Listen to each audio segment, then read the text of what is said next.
Hey, welcome in. Welcome to the Arrowhead Addict podcast. We are here coming to you live. The Kansas City Chiefs are going to the Super Bowl. You only win a Super Bowl 2 times every 5 years, right? Oh! The warm-up act is over. Let's bring in Melissa Etheridge, massive Chiefs fan. Melissa. Super Bowl champion, 2-time Pro Bowler, and Trent Green. Trent Green, how you doing? Hey, what's going on, guys? And he picked it up! He picked it up! He's gonna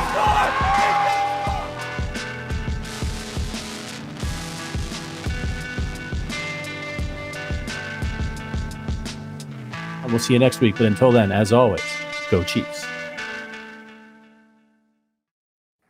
Hey, welcome into the OG Hour on the Arrowhead Addict podcast. Patrick Allen with you, as always, on a Thursday. Joined once again by my pal, Matt Verderame, live from Sterling's house. He broke into Sterling's in Kansas City because you were at camp or you're going to camp? I was at camp.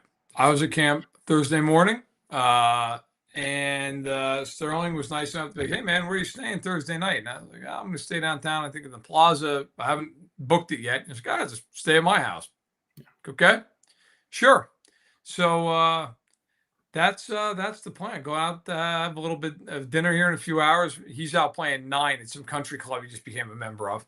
And then after that, after he's busy high classing it, dinner, and then at some point going out to KC Beer to meet some friends of the Matt Verderame show, some super followers would be good.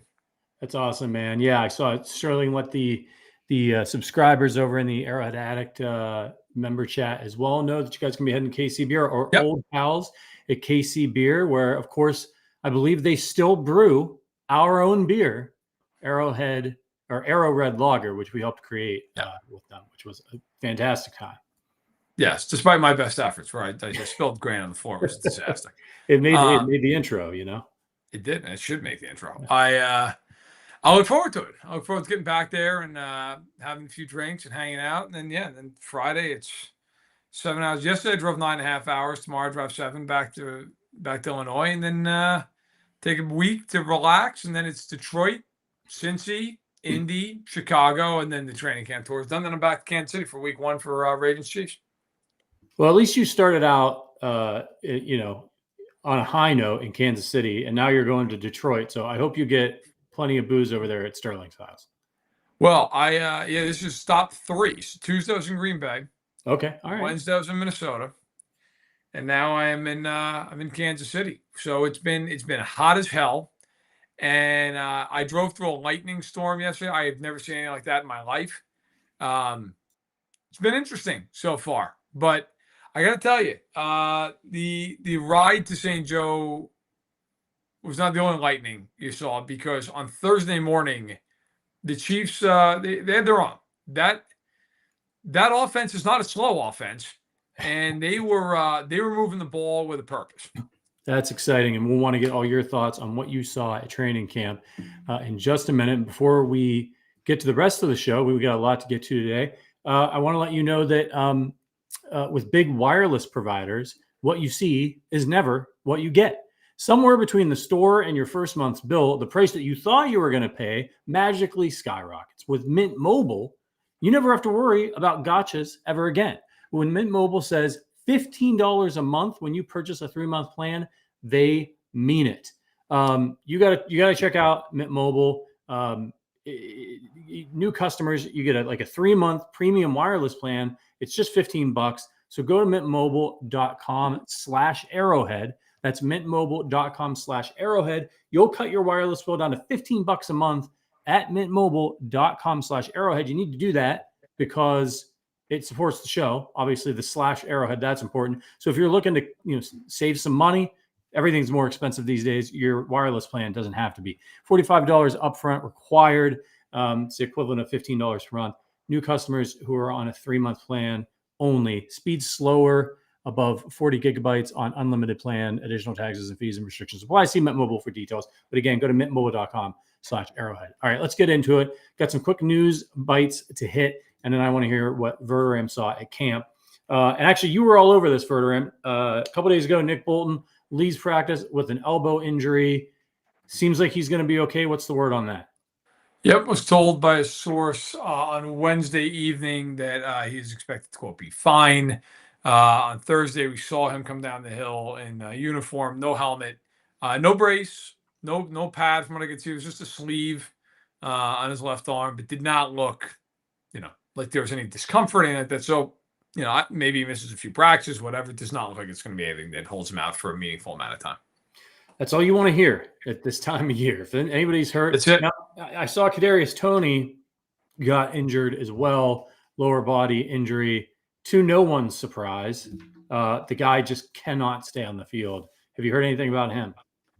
Didn't ask. Was focused on Bolton, but from just talking to people in the tent, this immediate tent, it's an ankle, and he was also there walking around. Seemed like being good spirits. Came down the hill with Clyde Edwards-Helaire and Travis Kelce this morning. Didn't work with a helmet or anything like that. No team drills, no individual drills even, but was there. Was working on the side. And there were a handful of Chiefs doing that. Derek Nottie was working off on the sides. He's coming off the pup list, or works to come off the pup list, I should say. Charles Menahu was there, is hyping up the crowd a little bit.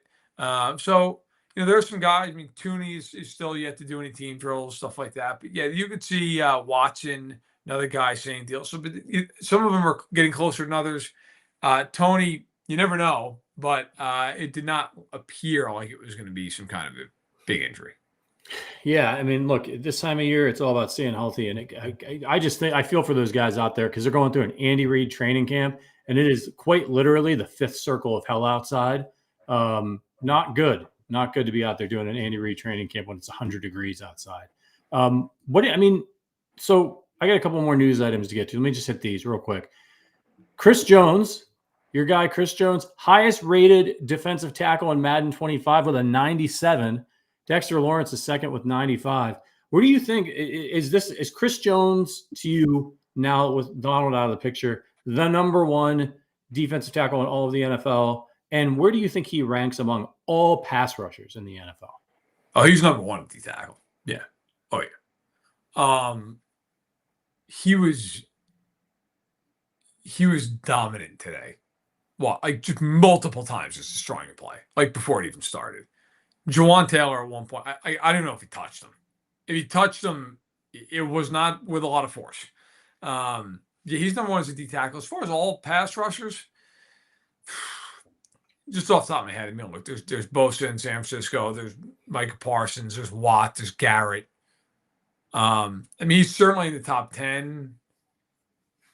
I'm trying to think if there's like somebody I'm just like blatantly, brazenly forgetting. Danielle Hunter's up there. You could argue he's in the top 5. I mean, those four guys in Jones, you could argue the top 5 pass rushers. I mean, the one thing with Jones that I think makes him so special is just he does it from everywhere. Like, you can put him inside, he gets double teamed, and it doesn't matter. And then you put him outside one-on-one, he just destroys your tackle. Yeah. Like, all those guys you just mentioned, great as they are, you know where they're coming from. Like, Jones, they can just line him up any place. Now, a lot of times, third down, he goes outside and stuff, but they got a lot of weapons, and he is obviously the best one of them. And then the last news item before we get to camp, Mike Evans was on NFL Network, said he considered signing with the Chiefs. Instead, decided to come back to Tampa. How much do you think the Chiefs missed out here? I mean, as you're about to tell us, they're a fast team. They're an offense that's moving the football. Would you have liked to have seen Mike Evans in that mix, or you think he's at the end of his career? Chiefs are better to bring along their own guys. You know what? I think to argue that they're better without Mike Evans is kind of dumb. Yeah. Mike Evans is a Hall of Fame player who's never failed to put up 1,000 yards in a season. I mean, that's insane, especially considering a lot of his careers, quarterbacks have been like, Yeah. That being said, I watched them at practice, and I got to tell you, they're not going to be hurting for throwing the football this year with the team. I mean, tackles have got to hold up. I think that's the big thing. But, man, in terms of the weaponry, Xavier Worthy was cooking people repeatedly. And he's probably their fourth weapon in the passing game. Like, in terms of how often a guy will be targeted, he's probably number 4 on the team. Kelsey's going to be targeted more than him. And then what? Rice and Brown in some order. I think it's pretty close in terms of their targets. And then it's Worthy. He's number 4. And there was one play, and I wrote about it for my camp report, which is up now. You can check it out on SI. He ran out of the slot, made a run at Brian Cook, started to go outside if he was going to run a corner. Cook opened his hips. Immediately, Worthy just put his foot in the ground, flashed inside, didn't break speed, no break in stride, nothing. And it was just gone. Like immediately gone. 5 yards of separation. Mahomes hits him right in the hands, 50-yard touchdown. I mean, that's the kind of stuff where you look at them and go, look, Mike Evans would have been awesome. But I don't think they're having a big need at this point. They're going to have plenty of guys to throw football to. Yeah, and he's going to be, as we've mentioned multiple times on the show, he's going to open up everything else underneath for some of these other guys if teams feel like they have to respect his speed. And so it'll be interesting to see, I think, earlier in the season, do teams test him and test that the looks that they're getting with Worthy, and can he deliver? Because if he can, that's going to really open things up for Kelsey, for the running game, when everyone has to say, right, we can't cheat on this guy. He'll smoke us. Well, it becomes very, very hard to play single high. It becomes very difficult to blitz them. Because if you blitz and you play man coverage behind it and he gets loose or Brown gets loose, it's over. It's a touchdown. Yeah. With that quarterback, it's touchdown. You're going to see teams play 2 high safeties. You see them play cover 4, and they're going to play a shell defense, and they're going to back up. Like that, I mean, that's what's going to happen with a lot of these games. Yeah, sure, you're going to have the occasional team that either has really good personnel and feels like they can match up to some extent, or you're going to have a team that's just going to say, look, man, we're not going to sit back. We're going to be super aggressive. We're going to take our chances, and that team may have some success and make about 55 points. But the Chiefs are going to see a lot of predictable coverages because teams just are simply going to say, hey, look, you want to take 8 yards underneath, please do it. Yeah, we're just going to let you do it, and we're going to let you get to the 20-yard line, and then we're going to hope we can win in a more condensed area. But even at that point, Jared Wiley was mixing in a little with the ones, and he played great. He played really well, in his time. Now, look, he's going to be the 3rd tight end. Let's not get it twisted. But this was not last year where you were going, hey, you know what? Like maybe Kadarius Toney can step up, and I think he can, and maybe Sky Moore can do it. I think he can. Like I don't. There's no think you can.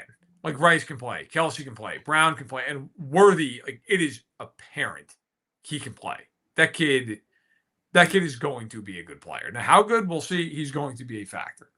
Now, you mentioned Wiley. Obviously, yeah, he's going to be behind a couple of guys as a rookie. Yep. But do you think he's going to have a sort of like Travis Kelce rest package where he's effectively like the second pass catching guy, and he's going to, maybe make an impact more than people think?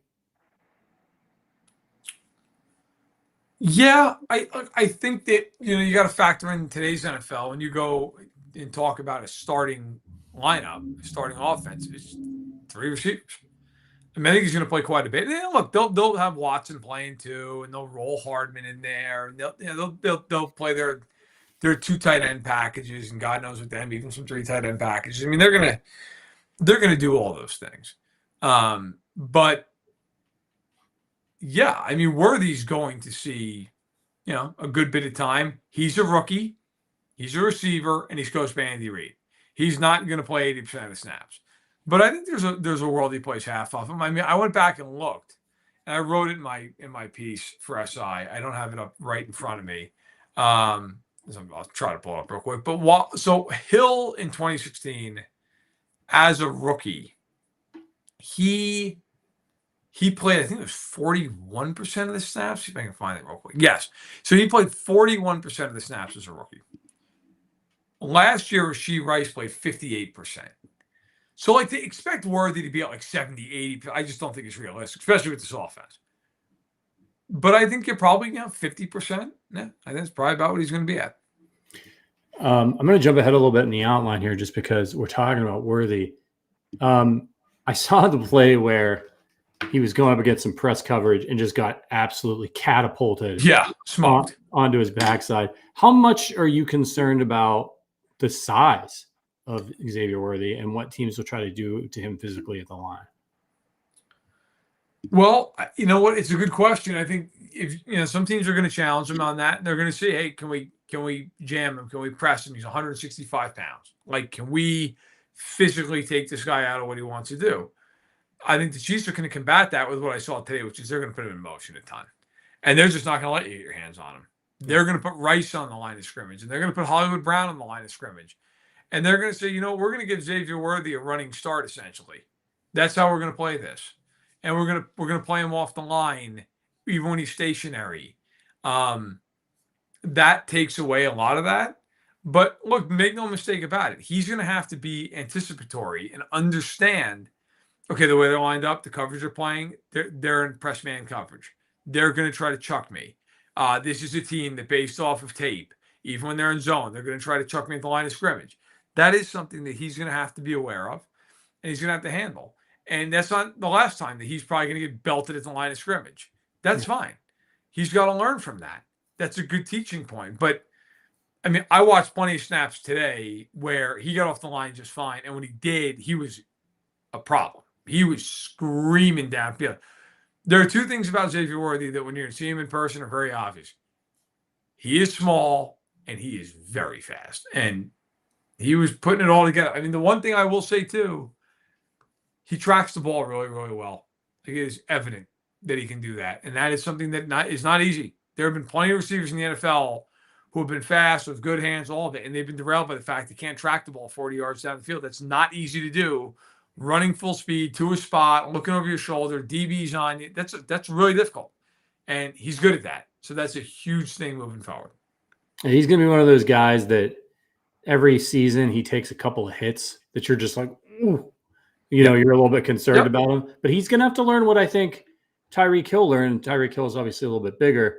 Tyreek Hill is great about not taking unnecessary contact. He knows what his role is on the team. He either gets out of bounds, he'll go down if he doesn't need extra yardage. And I think that's just when you're that small and you're playing in the NFL, you can't try to be a hero all the time, because your season will end very quickly if you're that. So that's like me running around out there, getting crushed. I'm not getting up again. No, well, believe me, neither am I at this point. I'm 36 this weekend. I am elderly at this point, so I understand that the pain is real. Yeah. Oh, I wouldn't mind going back to 36. I mean, cut me in on those 5 years. All right. Yeah. So I got to touch on this one with you because you weren't on the show last week, and I just the Raiders, man, and the Patrick Mahomes Kermit. Now, of course, when Mahomes was asked about it, he said, in typical Mahomes fashion, it'll get dealt with when it gets dealt with, because he's Patrick Mahomes and he doesn't need to talk trash. He talks trash after he takes care of what he needs to take care of. Yep.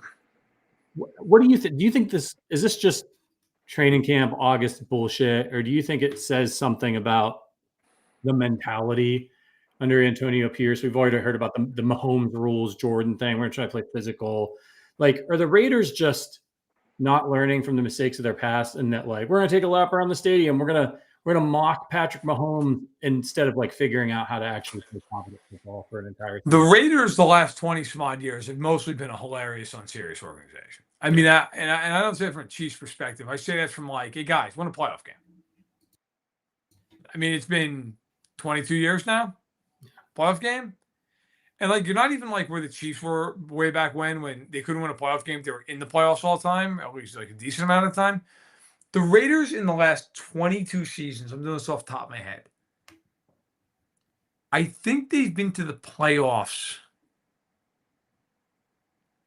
3 times in 22 seasons. Like, it's ridiculous. And the whole Kermit thing, like, they're taking this very bizarre victory lap, to use your term, on the idea that, hey, look at how we beat them on Christmas. Okay, listen. All the credit in the world to the Raiders defense that day. They kicked the Chiefs' ass up and down the field. There is no way of sugarcoating that. Your offense didn't complete a pass for 3 quarters. And like you won a game against a team that never lost another one and won the Super Bowl, and they won it on your field. Like, what is the victory lap in that? Like, that you won a game? Okay, you also got plowed by that team in your own building a couple weeks earlier. Like, it's a very weird thing. By the way, I give the Raiders too much credit since they won the Super Bowl didn't win it. Since they lost the Super Bowl in the 2002 season, they've gone to the playoffs twice. Lost in the wild card round both times. Extra kudos to you. Can you name the two quarterbacks that started for the Raiders in those two games? Oh God. In the playoff games or in the last time they won? In the playoffs, in the two playoff games that they've played since they lost the Super Bowl to the Buccaneers in 2002, can you name the two quarterbacks that started for the Raiders in those games? One is easy. One is hilariously not easy. Derek Carr. That is one. And oh God, no, it can't be Jamarcus Russell. It's not. They didn't make the playoffs with Jamarcus Russell. They did not even set the playoffs. No. Oh God, I have no idea. Connor Cook. Oh, good Lord. That was the year that, like, legit, like, very unfortunately for Carr, he broke his leg on hurt. Christmas That's Eve. right. Yeah. And then they were like Matt McGloin, and then no. And then Connor Cook showed up. Connor Cook played Brock Osweiler in that game. In what might be the worst game in NFL history. Yeah. Jesus. The Raiders managed to lose 27-14. Fun fact, 12, like, you won a game. I just don't understand. Like, congratulations, I get. Like, is that so like weird? It's a very bizarre. It's very bizarre. It's a very, like, to the Broncos' credit, you didn't see the Broncos doing a victory lap because they beat the Chiefs in whatever hell week that was, week 8, right. week 9. Like, because they sucked. Like, who cares? I mean, you like, in the moment, great. Hey, kudos to you. It's a very odd thing, though, to just live off of for like 6 months. Like, we may have been terrible, but we beat the team that then won the Super Bowl on our own field. Like, I don't know. They were so bad. Like, that game was so bad. And so I've seen Chiefs fans talking on Twitter. Football game. Yeah. Chiefs fans have been talking about this Kermit thing. And I've been seeing these Raiders fans pop in, and they're like, still, you're just embarrassed because you lost to the Raiders. Last team to beat you was the Raiders. You're embarrassed. And I was like, yeah. Everybody involved in that game is embarrassed. The refs were embarrassed. The people working at the concession stands were embarrassed. Like, I was embarrassed to be. Which is the point. Hey, what am I doing? I should be with my family. And I think the difference between all of that is that the Chiefs were so embarrassed that they got their shit together and then they went and won the Super Bowl. And the Raiders were like, "This is amazing." Like, I mean, the whole point is the Chiefs were embarrassed that they lost to you. Yeah, right. That's the point. Like, you're embarrassing. I mean, that I don't, by the way, and I said this to Nate Taylor today when we were at the camp. If you said to me, what game were you most confident in them winning this year? It is both games against the Raiders. Yeah. The Panthers scare me more than playing the Raiders. If there's ever two games, they as a team are going to collectively lock in and just absolutely destroy the team they play, it's the Raiders. Yeah. You know how badly Mahomes wants to hang 100 on them? I mean, I'll tell you, that is the one instance this year, either game. If they get an opportunity to completely humiliate who they're playing and run the score up, they're going to do it. Yeah. They will do it. Like, if they're up against the Raiders in one of these games, like 31-10 going into the fourth quarter, they will absolutely try to score 2 or 3 more times. Which, hey, look, if you're the Raiders, hey, if you don't like it, stop talking after you went 8-9 and didn't compete for a playoff spot. It always reminds me of when Woody Hayes, when he was coach of the Buckeyes one year, beat the crap out of Michigan, and he went for 2 at the end of the game. And after the game, they asked him, like, why did you go for 2 in that situation? Why didn't you kick the extra point? And he said, because they wouldn't let me go for 3. He's like, that's what Mahomes, he's going to be. Do you remember when the Chiefs were beating the crap out of the Broncos one year with Alex Smith? On Christmas. And Don Terry Poe, they put Don Terry Poe in, and they let him throw a jump pass for a touchdown. And he's going to dust off, like Chris Jones is going to throw a touchdown pass. It's going to be, they're going to hang at least 40 on him, I think. There is a 1,000,000% chance that in at least one of those games, they're going to be blowing them out. And there's going to come a point in the game where Patrick's going to go over to Andy and be like, listen, we're not pulling anybody. We're going for their throat. We are going to humiliate them. And I can see them, because they're smart about it. Like, I can see them saying, look, we're going to do it the second game. Because we're not going to give them any motivation the first game.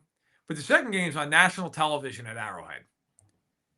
Just like the Christmas Day game was. And that's where I could see the Chiefs being like, yeah, like normally we don't bother with an A-game script against a team like the Raiders. But this week, just for fun, here you go. Like, we're going to treat this like it's the AFC Championship game. Good luck, guys. That will absolutely, if there is a game where like they run Mike Pennell off tackle, that's it. That's the game. I will tell you this. I talked about this, I believe, with Branson, who was on the show a week ago from Arrowhead Addict. Yep. I would empty my wallet if what ends up happening in one of those games is that after they get to like 40-point lead or something, Patrick Mahomes goes over to the goalpost and out of the padding pulls a Patrick Mahomes Kermit doll and looks at the Raiders and just wiggles it. That would be that's worth the fine. That's worth all 15 yards of that penalty that he's going to get. I mean, can you imagine how satisfying and hilarious that would be? That would be, I'm here for it. I mean, it would be one of the most legendary trolling moments in sports history if he were to do that. Incredible. Yeah, that'd be pretty damn good. Yeah. All right, let's move on. We'll get to a couple more topics here. Okay. So the sort of the main thing that we wanted to talk about today, the backup running back competition. And before we get to that, I just wanted to really quickly talk about a story that came out today, which is our Clyde Edwards-Helaire took to X and talked about suffering from PTSD.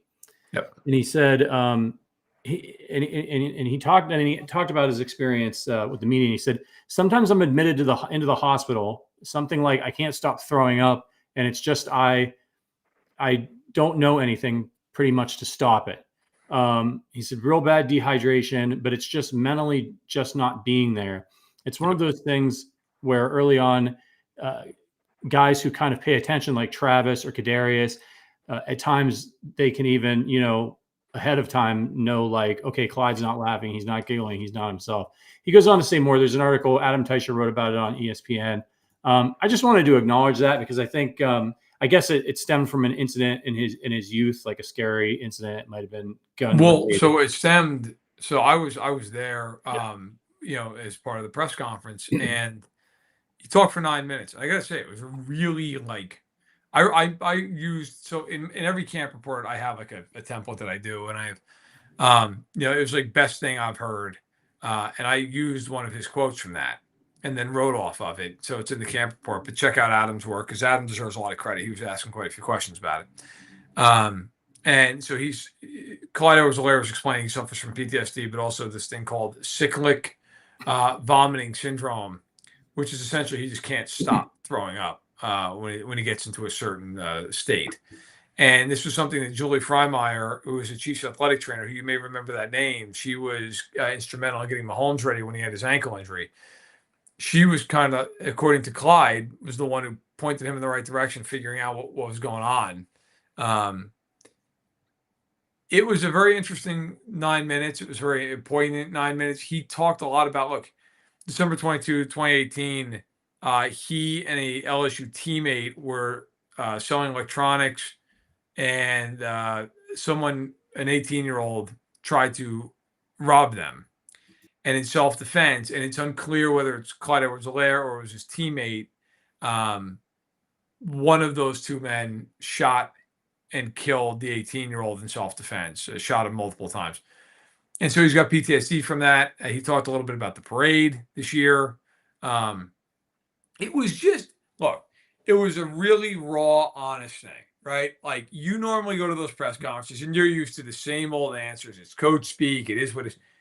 he really was open and honest and talked about like the struggles he's gone through and how like he's had to be admitted to the hospital. And I mean, it's it's real. It's real stuff. And he really, I give him a lot of credit because let's face it, in society there's a good chance that somebody heard that maybe needed to hear that. Maybe you could get a little help. Maybe you could understand something better about themselves. So I give Clyde Edwards-Helaire a lot of credit. It was a powerful 9 minutes, and it really was illuminating. Yeah, and credit to him for having the bravery to bring it up. We often, when we hear that term, and I think a lot of us throw it around in a joking way about something stupid that happened to us. But we know it's often you hear about it in terms of men and women who have served in our military, and coming back from some of the horrors that they see, and having to deal with the mental health and the anguish that comes along with that. And these are people who are trained for this sort of thing. They try their best to prepare them for these horrors. And so when you think about it happening, something similar, act of violence happening to somebody, just a regular person who's not even trained for this kind of thing, and if it can impact our military personnel in such a way, it's a serious thing. And it's awesome that he brought it up. And I hope he's getting help for it, but just mental health in general, like anybody who hears that or sees somebody like Clyde, we joke about Clyde hasn't lived up to his draft stock, those types of things, but is by all accounts a really great individual and yes, is a human being, not joking. Football stuff aside, we wish him the best. And that was I just wanted to make sure we mentioned that during the show today. So you can check out more on ESPN, Adam Teicher. Okay, so I heard Deneric Prince has been running with the first team, splitting snaps. Obviously, Pacheco's the guy, but Prince has been getting some run with some of those snaps. And then you have another group coming in: Carson Steele, CEH, Keontae Ingram getting reps with that second team, and then you've got like Reese Sammet and Imani Bailey. What do you think the depth chart looks like this season? I mean, it's sort of intriguing to hear about Deneric Prince. I think a lot of people were asking, what's the plan for running back depth? And everybody just assumed with Clyde coming back, he's going to be the 2 again, but it looks like they're taking a hard look at Deneric Prince. Other guys are getting opportunities. What did you see? I think that Prince is pretty obviously this team's third running back. Like, I just don't know. I don't know right now what the argument is against that. It feels like he's clearly the guy. Like Luis Rees-Zammit didn't get a ton of meaningful reps with the first or second team. I just think it's at this point, like, it's almost by default, and I don't mean that against Prince. Like, Prince has done his job; he's been fine. But I think when you look at it, I don't think Rees-Zammit, unless he's just unbelievable on returns, I don't think he's beating out Deneric Prince for that third job, and I don't think anybody else on the roster is either. So do you think that with Prince getting some snaps along with the first team guys, do you think he's got an inside track to be the primary backup over Clyde Edwards-Helaire? No, I think it's Clyde. I think Clyde's the primary backup, and then I think it's Prince. But look, that can always change, and things can switch around. And Pacheco, he runs so hard, you always wonder, like, is he going to be beat up a little bit, stuff like that. No, I think realistically speaking, I think Prince is the third guy. I think CH is the second guy. But if you're Prince, like, that gives you enough of an opportunity that maybe you can move up and be the second guy at some point. So, I think he's in a good spot to make the team. At this point, we haven't seen preseason games yet, so take this for what it's worth, a grain of salt and all that. But I would say right now I feel pretty good about him being on the 53. What about Rees-Zammit? I mean, you mentioned him. He's probably not going to beat out Deneric Prince. He knows, and I've seen interviews with him, special teams is going to be really big for him if he wants to try to make the team. He comes with a lot of fanfare, but no experience. But he's obviously a talented athlete. How do you think things shake out for him? I don't think he's going to make the team. I think, just from what you see, I think athletically, he's a total freak show. And I mean that in the best possible way. But from a football standpoint, like, he hasn't played a lot of American football. It's not like he's trying to go in there and play like semi-pro here. Like he's trying to go play for the Kansas City Chiefs. Yeah. It's hard. I think the only way he makes the team is if he's just unbelievable on return. Like if it's just one of those deals, you're like, oh my God, like this guy, like they can't get rid of him because he's just dominant on teams. But if it's not that, I don't see the path to him making the roster. I think they just have too many other good players. That's what's going to make preseason interesting, especially with the new kickoff rules. You want to tune in. Of course, we get we didn't mention like Hall of Fame games tonight. Of course, I don't think they're going to be trotting out Caleb Williams out there, the Bears. I don't think you're going to see CJ Stroud tonight. No. But I say it every year. There's a football game being played tonight, NFL football. I don't care if these guys. Yeah, look, I don't care if these guys are selling insurance in 2 months.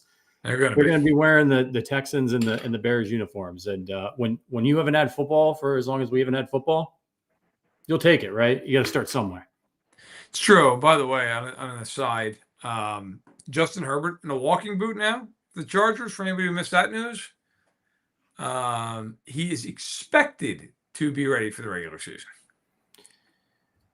It's not ideal for the Chargers. And DeAndre Hopkins reportedly out 4 to 6 weeks with a knee strain. That's what happens. I mean, you have to worry about when you sign these veteran guys. But yeah, that's a shame for Herbert. Chargers are trying to get something new going over there. Right. And now you got Herbert taking mental reps. I say it all the time, man. But I'm just going to continue to say it. And I had Fansided's own Jason Reed on the show to talk about the Chargers, and I asked him about the medical staff. Like, what the hell's going on? Like, what are they doing out there? Yeah, because it just seems like they are. It's a fair question right now. Yeah, and it's their own fans. You go to any thread about the Chargers, and their own fans are like, "We're cursed. It's cursed. Everybody's hurt all the time." I mean, it is incredible how many times. I mean, he took all the reps yesterday. It wasn't like it was like, oh, he left practice and then today it's like, oh, by the way, he may have plantar fasciitis and he's in a boot and he's going to be in a boot for at least 2 weeks. And then they're going to gradually, that's the word that we used, gradually ramp him back up, and they expect him back. Now, listen, I have been in this job long enough to know will be and expect to be are two totally different things. Okay. Now, could just be playing it a little bit on the cautious side and, hey, look, we don't want to make any declarations. Okay, fine. But there also are times where it's like, yeah, well, we think he'll be back. And then like deep down, they're like, yeah, if everything goes right. That does matter for the Chiefs in this regard. A, obviously he's in the division, but B, and hopefully he comes back and he can play because he's a great player and it's fun to watch great players play football. If he cannot come back, and he's got to be on the PUP list to start the year if something goes wrong, if there's a setback in the rehab, the Chiefs play the Chargers week 4. If he's on PUP to start the year, that is the last game he is ineligible to play. That would guarantee that it is Easton Stick in that game.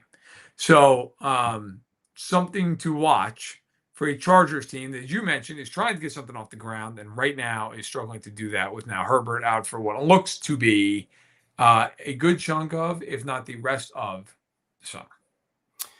All right. I know we've got to get you out of here in just 1 minute. We're heading into the Ring of Honor mailbag section. So I wanted to ask you one question from our mailbag, from our dedicated Ring of Honor members.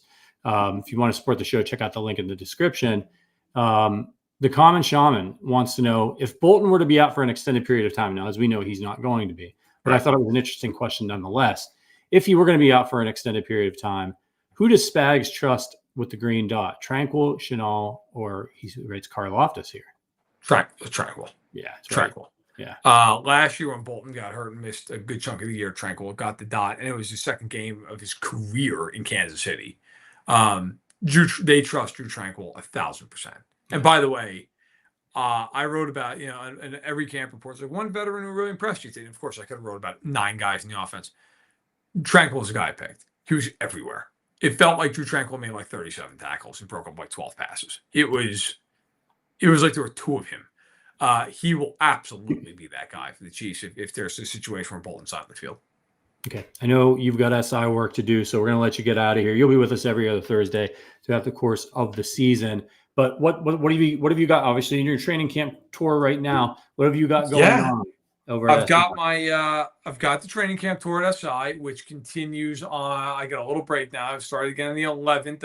I go to Detroit, Cincinnati, Indianapolis, where I'll also see the Cardinals, and then the Bears, where I'll see the Bengals for the second time in 3 days. A couple joint practices. I've got the camp reports coming up. With every one of those, already had the Packers and Vikings and the Chiefs ones all up. So you can check those out on my Twitter feed. You can check them out on SI. And then you can check out, after you watch all the Arrowhead Addict stuff, you can check out my podcast, The Matt Verderame Show, which is on Patreon. You can find it, my Twitter feed. You can Google it, go to Patreon, whatever you need to do. Every Monday and Friday, there's a show. There's a mailbag on Friday. So go ahead, check it out, and just get more of me for whatever that's worth. That might be a negative. I'm not sure, but that's what I've got going on. Well, fantastic. Make sure you check that out. Head on over to SI to see Matt's work. And of course, you, Sterling, you guys behave yourselves tonight. Got a long season to cover. Don't get too wild out there, Casey. We're Ubering. It's fine. Okay. All right, buddy. I'll talk to you soon.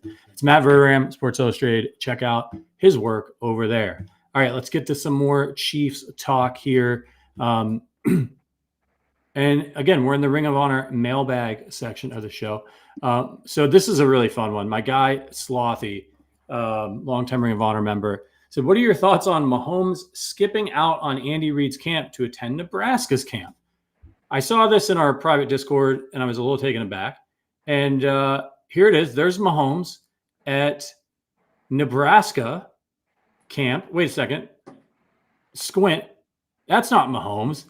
That's Nebraska quarterback Dylan Raiola, I believe is how you say his name, is like, this is crazy. Like, do you think he's doing it on purpose? I mean, obviously, look, like, they have a similar face. And then you've got the Mahomes haircut, which is pretty iconic at this point, and like has really been around, as Mahomes has become Mahomes since 2018. You do see kids going into barbershops asking for the Mahomes, especially if they got that mop of like curly hair on their head. But he's got the facial hair. He's got the Oakleys. I mean, it's just kind of mind blowing.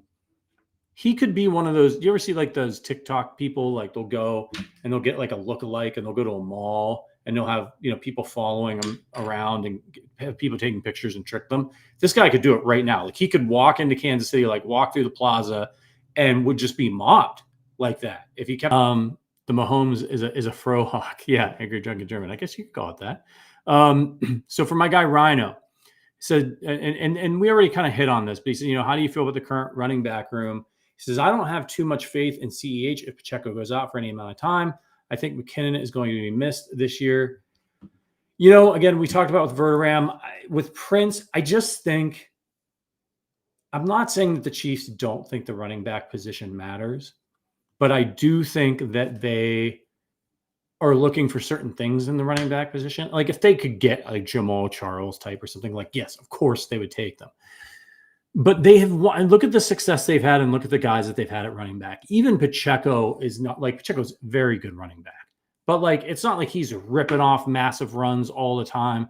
And that teams are game planning. We've got to stop Isaiah Pacheco. Like that's just not the kind of back he is. The Chiefs have had just kind of a lot of blue collar type running backs who they're looking for guys that can take care of the football, can help out with the protections. And, preferably it'd be great if they're versatile, but if you've got, a guy like Pacheco or Damian Williams and you got a McKinnon to be your pass catching guy, fine. They're fine with that. And we've seen them just kind of go out, and pick up guys. So, and they brought back CEH. Like they weren't going to go crazy and draft somebody. They took Pacheco in the 7th round.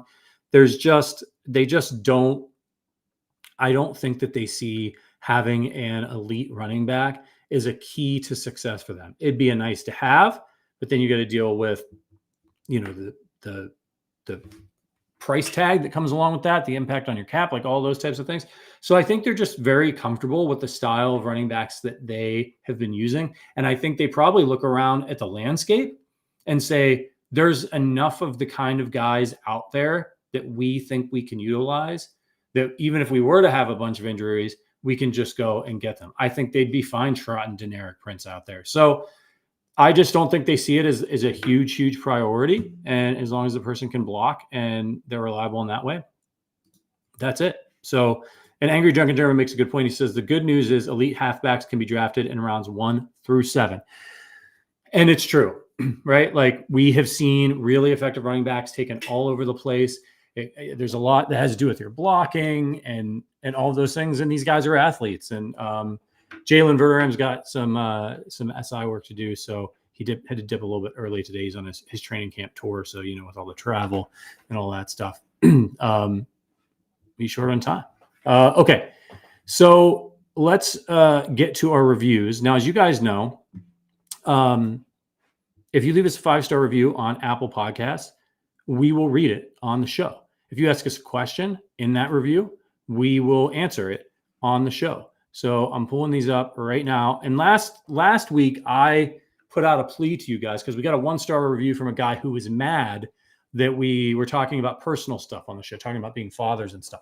Well, I hope he's listening because he's going to be really mad at the end of this show because I've got something that I want to talk to you guys about that has nothing to do with football. But let's do the reviews because I asked you guys to do us a solid and help us catch back up and erase that negativity that guy left on the page. So this one comes from Casanug on the 26th of July. It says, one of the best Chiefs podcasts on here. He said, don't let the D-bag that gave you a 1-star review discourage you. Your true listeners like to hear about your personal lives and how you are doing. We know you will get to football. And when we hear about your life, it makes it a more personal experience. Thank you for all you do and help me pass the time at work. Question. With Snead gone, do you think our defense will still be top 10 defense this year? And do you think Chase and the Bengals will ever say his daddy's Patrick Mahomes name ever again? Keep up all the great work you do. Listening from Gladstone, Missouri. Enrique, you're the man. I really appreciate it. Snead, I'm not terribly concerned, but look, L'Jarius Snead was tremendous last year. He had a massive impact all season long and in the playoffs and helped the Chiefs get to the Super Bowl, helped them get through the AFC Championship game. So, yeah, I think when you take somebody out of the lineup that was performing at that level, you've got to be a little bit concerned. Can the Chiefs still be a top 10 defense without L'Jarius Snead? Yes, I absolutely think so. Look, cornerback's one of the hardest positions to play. There's a lot of variance in that role as well. You can have a good season and then a not as good season. It's probably the most difficult position outside of quarterback in the NFL to play. So, even if Snead came back this year, there are no guarantees. There's no guarantees he stays healthy. He's got that knee issue. There's no guarantees that he's able to play. That was by far and away his best season. And he's been a very good player for the Chiefs, but that was a not so season for him. He was incredible. So, excuse me. I think Chiefs are really good at developing DBs.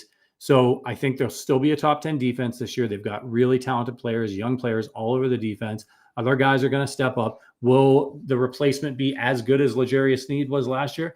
Probably not, but maybe all of a sudden you get lights out safety play. I don't think anybody exactly saw the season L'Jarius Snead had last year coming. So as long as the Chiefs have Spags and as long as they keep developing their young guys, I think they'll be fine. Again, it's hard to stay on top as a defense. Maybe they slide to like 13th or something this year. That certainly could happen. But I think there's too much talent there. Even without Snead, they'll still be in the top 10. And will Chase ever say Patrick Mahomes' name again? Yeah, of course he will. Maybe they'll get him to induct him into the NFL Hall of Fame when he gets inducted. I'm sure he'd give a great speech. All right.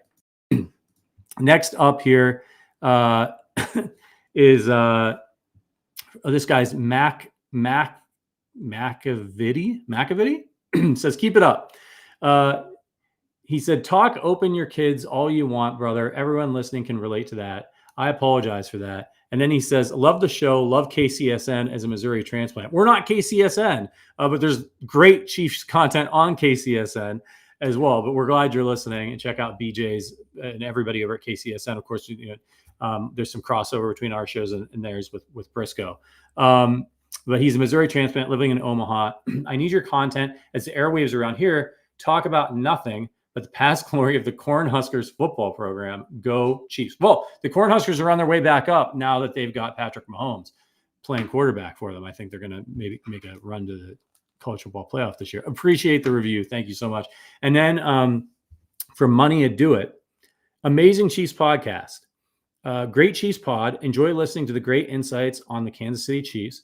This is one of the two Chiefs podcasts I listen to regularly all year round. Sterling Holmes, Matt Connor, and Patrick Allen are my favorite hosts on this podcast channel. Thank you so much. It really means a lot to me when you guys leave these reviews. It really helps our show. You're all fantastic. Okay. So I'm just going to be really transparent here. That's it for the Chiefs talk. I have something that I would like to read to you all. Sometimes on the show, I've done this a couple of times. I used to be an actor and I did playwriting and a writer. Obviously, I was a sports writer on Arrowhead Addict. And every once in a while, if there's something I want to get off my chest, I've got this really awesome platform that I'm so proud to have helped build and be a part of. And I value our listeners and viewers so much. Sometimes I want to share something with you. And oftentimes, and most of the time, it has to do with the Chiefs or, I said something about the shooting that happened at the Chiefs parade. This one's a little bit more personal. And again, I'm not going to be talking about the Chiefs anymore. And if that's what you're here for and you want to bounce, it's fine. I get it. This is a really personal thing. And maybe some of you will think it's silly, but I was watching years ago on ESPN, Scott Van Pelt. And Scott Van Pelt, his dog passed away. And he devoted a little bit of time on his platform, on his show, to talking about his dog, Otis. Otis was important to him. And I thought it was really nice. I thought it was cool that ESPN let him do that. And I thought that it was really cool that he took the time on his platform to share something personal. I think that's important if we're able to do that. And because this is a two-way conversation. So I found some solace in that a couple of weeks ago when my dog passed away. Her name was Zelda. And I have another dog as well. Her name is Scout. We got her a few years after we got Zelda. But Zelda was really important to me. Zelda was the first being that I ever took care of. And I recently became a father. And so, it's just been a very interesting summer for me. And with a lot of change, bringing home a newborn, as you guys know. And then Zelda passed away. And I on the day that it happened, I watched Scott Van Pelt's monologue. And I showed it to my wife because I found it somewhat cathartic. And as the days passed, I got my own feelings, like kind of to get my own thoughts around Zelda and her being gone. And I wrote a little bit of a eulogy for her, I guess, for lack of a better word. And I posted on my Facebook page. And I wanted to share it with you guys because, like the Scott Van Pelt thing that I found some solace in, I know we all lose people, pets, jobs, things that are important to us. And sometimes it's hard to process it. And, if you have a way to do that, whether it's writing it down or talking about it with other people, I think that's a good and healthy thing. And so I'm going to share what I wrote about Zelda to you. It was an act of love. And I hope that, and many of you have told us this, that this show means more to you than just hearing about the Chiefs. That it gives you an escape. And many of you have told me about times in your life when you've had difficult challenges, and that this show provides a creative or fun outlet for you. And so I appreciate that vulnerability. And I think I'd like to be vulnerable with you guys. So I'm going to just read you my eulogy that I wrote for Zelda the dog. Losing Zelda was a lot like loving her. I didn't spend my days bursting with love for our dog. After, I think, the initial adjustment period of having her enter our universe, she kind of just blended it into the background as part of our family. There were wonderful large bursts of love, of course, but most of them were quiet little nudges scattered throughout each day. I'd walk into the room and see her flat on her back, sleeping, paws stuck up in the air, kind of absurdly to balance herself. Or her randomly walking over and leaning against my leg, which was Zelda speak for "you may pet me now." Hearing her snore in the middle of the night, or even better, she would do this low growl or high-pitched bark as she dreamed, no doubt, about that ever elusive squirrel. But there were momentary reminders that she was there, this sweet, bright little light in our lives, ready to offer unconditional love. And so now, that the initial shock and despair brought by the gut-wrenching, and it was gut-wrenching, moments of watching her peacefully slip away have passed. What remains is the absence of those little nudges, those small moments of love. And now when I walk around the house or come around a corner or I see her empty bed, it's small heartbreaks that are scattered throughout the day. You know, dogs are expensive to own, but if you love them well, the cost of caring for them is nothing compared to the bill that comes due when you have to say goodbye. It is a cost that we are happily paying and would do so again. Zelda loved my wife, Margaret. She loved Scout the dog, though she'd never admit it. Tennis balls, pork chop bones, laying in the grass or on a porch in Wisconsin, milk bones, tearing the stuffing out of her toys, sleeping flat on her back, chasing anything, but especially squirrels and one very unfortunate rabbit, salmon skin, eating sticks, running back into the house like a maniac after a trip outside, stealing donuts and lunches, breaking glasses, wine glasses in particular, with her tail of doom. That's trademarked, by the way. All the smells, peanut butter, and unconditionally me. She was rescued in Florida, lived in a farm in New Jersey somewhere, conquered Brooklyn, and drove from New York City to Chicago. She was a terrible driver, and was a veteran of 3 Chicago apartment moves and 1 home purchase. She joined Mag and me 8 months after we got married, and didn't get mad at us when we adopted Scout, and stayed just long enough, 11 years, to help us welcome our son Rory into our home. When she arrived, we were newlyweds. We didn't know if we could take care of a dog, let alone a person. It took us about a decade to figure out that we wanted to try to do that. When she left, we'd been married for over 10 years and had this newborn. Her work here was done. Speaking of Rory, during Mag's pregnancy, I took to making her breakfast in bed every day so that she could get some extra rest. Each morning, I would bring up coffee and food into the bedroom, and the 5 of us, Mag, me, Rory, in utero, Scout, and Zelda, would hang out on the bed for an hour or so. Zelda was never really a big snuggler, but during those mornings, she wanted to be in bed with us. Early on, she could still leap up there herself, though sometimes she didn't quite make it and slid off the bed. Near the end of the pregnancy, I sometimes had to lift her up. She mostly stayed at the end of the bed, but as Mag's bump grew, she often positioned herself just under it on Mag's lap. This was unusual for her, and we wondered if she knew if Rory was there. We didn't know it yet, but those mornings were one long goodbye. On Sunday, Rory smiled at me for the first time. I'd been making sure to have these sessions of being a complete clown for him pretty much since the moment I brought him home from the hospital, hoping to elicit that first smile. Until Sunday, my silliness had been met only with blank stares, which unfortunately for him is something that I'm used to after trying to make people laugh, so his rejections did not deter me.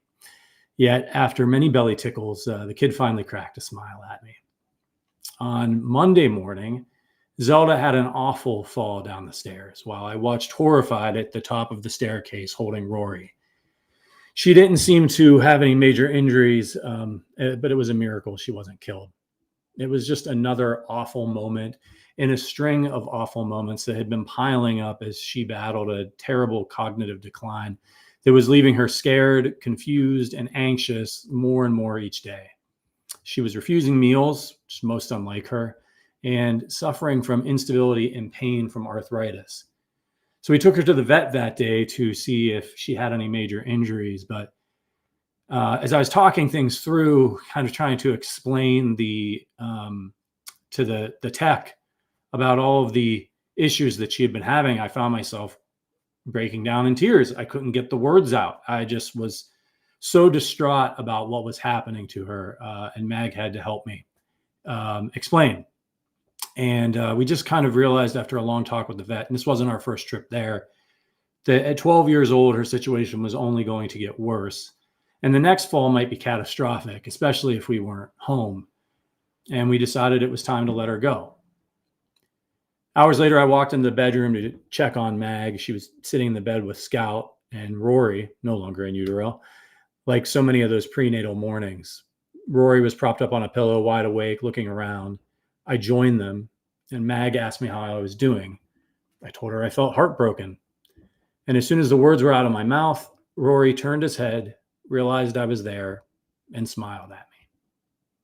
A big, unmistakable smile.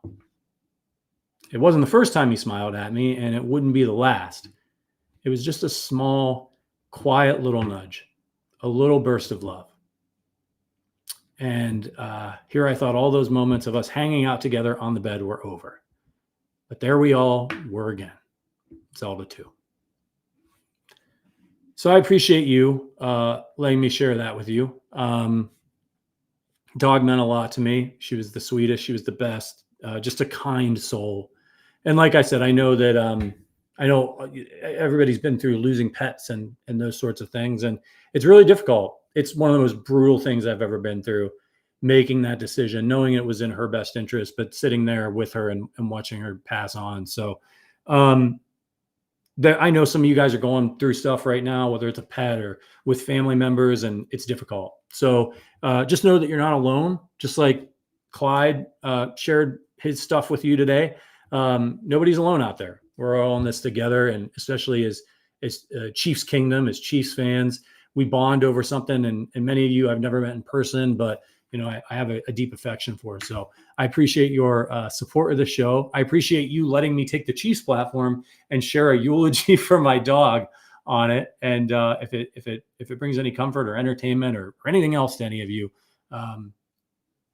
that's awesome. That's awesome. All right, everybody. Shout out to our members. Again, you guys are the absolute best. Thank you for all your mailbag questions from the Ring of Honor. If you want to become part of the community that we're building here, check out the link in the description. Join the private Discord. It's a lot of fun, especially during the season. We're doing signups right now in the Discord for the Fantasy Football League. So if you want to play Fantasy Football League with me and with Sterling and maybe some of the other Arrowhead Addict guys, now's the time. Now's the time to sign up before it's too late. You have to wait until next year. And how much fun would it be to dunk on me when I'm sitting here talking about football, but you're better at fantasy football than me. Angry Drunken German says, I can come pee on your floor if it helps, Patrick. Bro, don't worry. Scouts got that taken care of. Zelda was the best, although at the end she got incontinent. And that was also, I didn't mention that, but that was extremely difficult to see because she had 2 accidents her entire time with us until the end there. But yeah, Scouts got us covered in that department. She's a jerk. All right, everybody. I appreciate you. Enjoy the Hall of Fame game tonight. Members, I'll be in the Discord watching the Hall of Fame game. I hope to see you guys there. But otherwise, we'll see you back here on Monday with Price Carter all the way through. And get ready, guys. Chiefs preseason football right around the corner. Time to check out these camp battles ourselves. All right. Thank you to Matt Verderame for Sports Illustrated for joining me. He'll be back in 2 weeks. Thank you to producer Richard for hanging with me a little bit late. And thank you to all our members. We'll see you guys next week. But until then, as always, go Chiefs.